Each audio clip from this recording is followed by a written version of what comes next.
Hello Anvesh భయ్య ఎలా ఉన్నారు? సూపర్.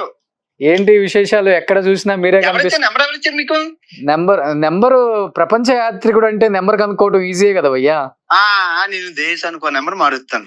ఓకే, దేశానికో నెంబర్, వారానికో నెంబర్. ఓకే, 6 ఫోన్లు 12 వాట్సాప్లు. మన నెంబర్ కొనుక్కోవడం బ్రహ్మదేవుడు కూడా అసాధ్యం. నిమిషంలో మార్చేస్తాను నేను. ఇప్పుడు ఈ నెంబర్ ఉందా, ఈ నెంబర్ నేను ఇప్పుడు ఇంకో అరగంటలో మార్చేస్తాను. ఇంకో నెంబర్ వేస్తాను. ఇంకో నెంబర్ వేస్తున్నారా? ఎందుకంటే మామూలుగా ఉండదు అమ్మో. మరి ఒకరికి నెంబర్ ఇస్తే ఆడు ఇంకో 10 మందికి ఇస్తాడు. ఆడు మళ్ళీ గ్రూపులు ఎందుకు నాయన ఈ తలనొప్పి ఒకసారి పడ్డాలు అంతేనంటారా? కాదు, ఇప్పుడు ఏ కంట్రీలో ఉన్నారు అన్వేష్? Albania, Europa? ఎవరిచ్చారు నెంబర్? ఎవరిచ్చారు చెప్పండి. అవన్నీ ఎందుకు? నెంబరు నాకు ఒక మంచి ఫ్రెండ్ ఇచ్చాడు అనమాట.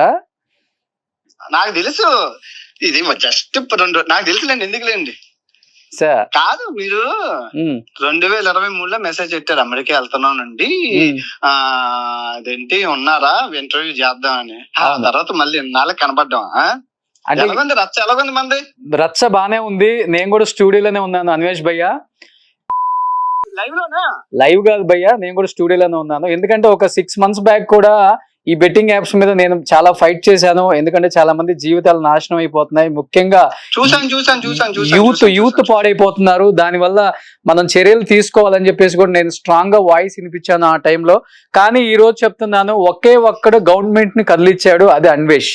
అలా ఇంకా బాబు నాయన విగ్రహం కట్టికండి నాయన, మీరు హ్యాపీగా ఉంటారు. నాకు నాయన నన్ను హీరో చేయకండి, మీకు దండం పెడతాను, మీకు కొబ్బరికాయ కొడతాను. ఓకే, అది గవర్నమెంట్ కదిలించింది రోషన్. కామన్ టీవీ రోషనే గవర్నమెంట్ కదిలించాడు. నాన్ విష్ నా కాదు నాయన, నాకు ఇవ్వక క్రెడిట్. చివరికి మిగిలేదిని ఊళ్ళు మా వైజాగ్ లో నుంచి శిలా విగ్రహం, దానికి నెత్తి మీద దండ, కిందన పండు, 2 అగరబత్తులు. ఎందుకు ఇది? అబ్బా కాదు, గవర్నమెంట్ కదిలించాను. అన్వేష్